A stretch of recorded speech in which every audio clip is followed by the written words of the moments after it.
Des chants religieux de tradition soufie, où voix masculines et féminines s'entremêlent pour louer Dieu.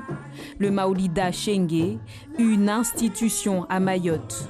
Pour ses adhérents, c'est un mode de vie. Ça m'apporte beaucoup parce que je peux même le dire que si je suis triste, en venant au Maolida, j'arrive à dégager toute ma tristesse.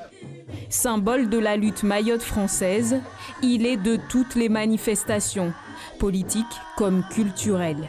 Le Maolida Chengue est transmis de génération en génération. Nous étions encore jeunes filles que nous pratiquions déjà avec nos grands-parents. On nous emmenait pour faire le Maolida.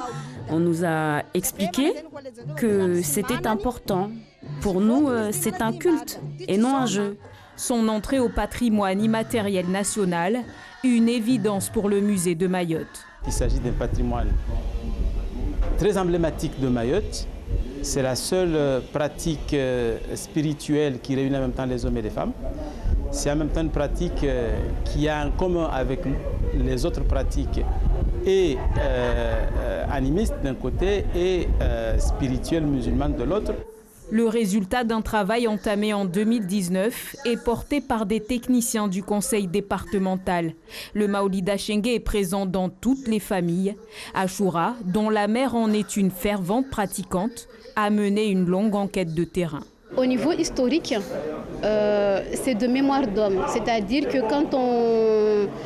quand on discute avec les fondus, on arrive jusqu'à dans les années 1850.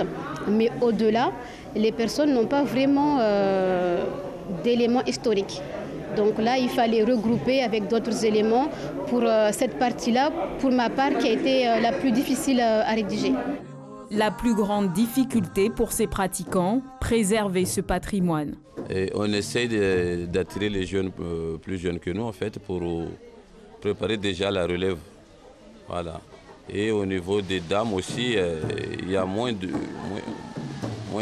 en moins de dames qui s'investissent dedans. Mais en tout cas, nous, on met tout en œuvre pour que le Maolida ne meure pas.